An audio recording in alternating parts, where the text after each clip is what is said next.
ओम शांति। आपका प्रश्न है,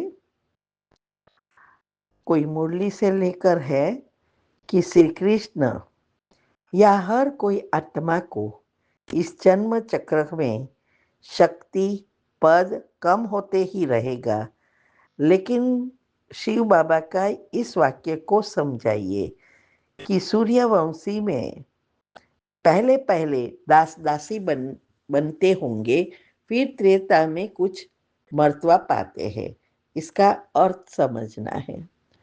उत्तर है, देखो, ये परमात्मा का बहुत बड़ा प्रोजेक्ट है। हमने वेबिनार एक कराया था, उसमें सारे डायमेंशन, मुख्य 8 आत्माएं, मालाएं, सब कुछ समझाया है। अगर आप वो डिटेल में समझेंगे तो ये प्रश्न का उत्तर समझने में इजी होगा। और वे वेबिनार अटेंड करो तो आपकी बुद्धि का ताला भी खुलेगा। तो यहाँ भी बाबा ये कहते हैं कि इस जन्म मरण के चक्र में हर एक आत्मा, चाहे वो श्री कृष्ण की है, चाहे वो उसकी घराने की 8 आत्माएं पहले जन्म वाली है, चाहे कोई भी आत्मा है, उसकी दिन प्रतिदिन जन्म बाई जन्म शक्ति और पद सब कम होता है। वैसा क्या वैसा नहीं रहता। ये समय के साथ जुड़ा हुआ सारा ड्रामा है।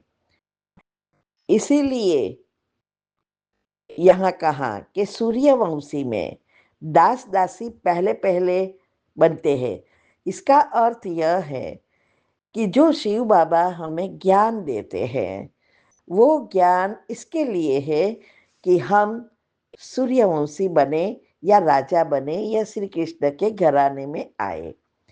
तो जो पहला जन्म है सतयुग का, जो जिसमें मुख्य पहले तो महाराजा महारानी लक्ष्मी नारायण या राधा कृष्ण की आत्मा है, या अभी जो ब्रह्मा सरस्वती है।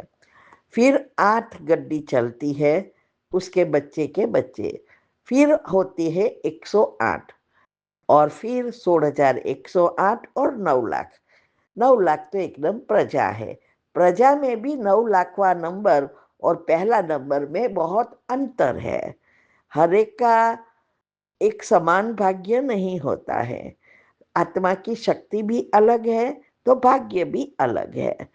तो ये जो पहले जन्म वाली जो आत्माएं हैं, उसकी बात बाबा कहते हैं कि सतयुग और त्रेता, ये जो 33 करोड़ आत्माएं हैं, उसमें से जो पहले जन्म वाली आने वाली है, वो आत्माएं वो होगी जो उच्च पद पाएगी। मना जो सतयुग में 8 जन्म में भी आगे राजाए वगैरह बनेंगे, फिर त्रेता में भी कोई ना कोई पद पा लेंगे।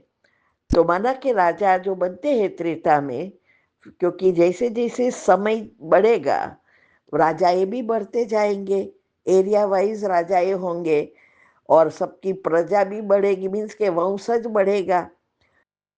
तो पहले जन्म में जो भी आत्माएं हैं श्री कृष्ण के साथ आएगी, उसकी दास दासियां बनेंगे, उसके कैबिनेट में मिनिस्टर जैसे प्रधानमंत्री वगैरह होंगे। फिर होंगे प्रजा, प्रजा में भी बहुत सारी कैटेगरी की होगी, जो उसके फ्रेंड्स होंगे, बहुत कुछ होगा ना।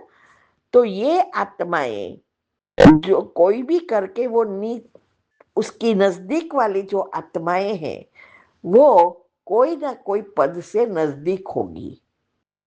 तो त्रेता वाली जो भी आत्माएं राजा बनने वाली है, या दूसरे जन्म से लेकर सतयुग के राजा बनने वाली है, वो सभी आएगी पहले जन्म में। ऐसा नहीं हो सकता कि दूसरे जन्म वाला राजा ऊपर से आएगा, या त्रेता वाली सारे राजाई घराने ऊपर से आएगा।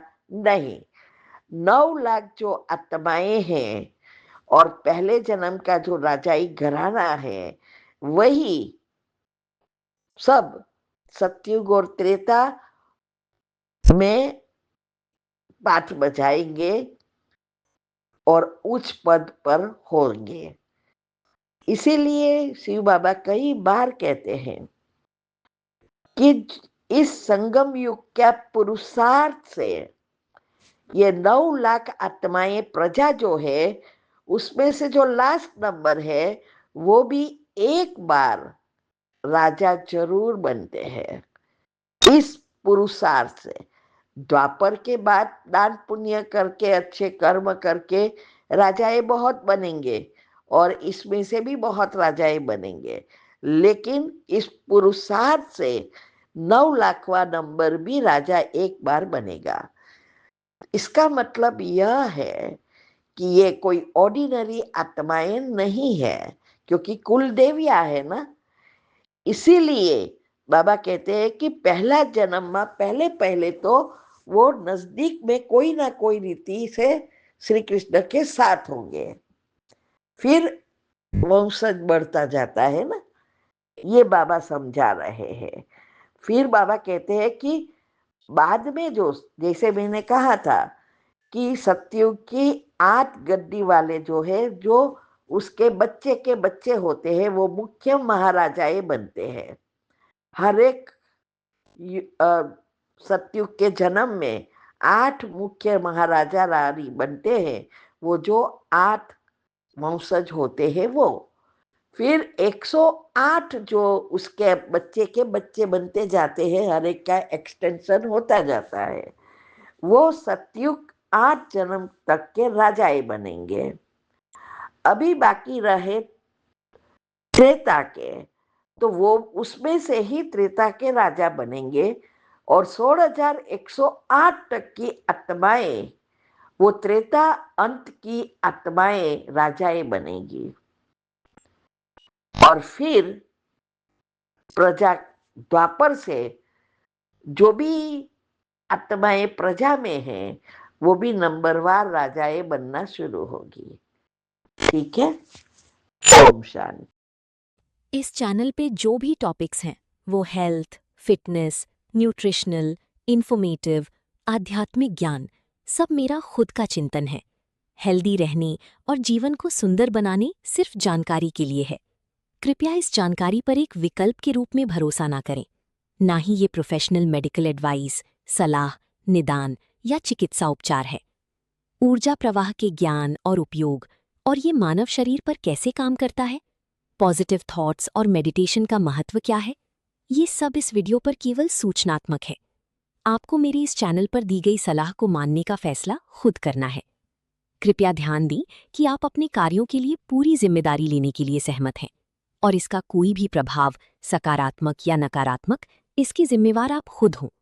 मैं या मेरा चैनल और हमारी संस्था किसी भी परिणाम के लिए जिम्मेदार या उत्तरदायी नहीं होगा। धन्यवाद।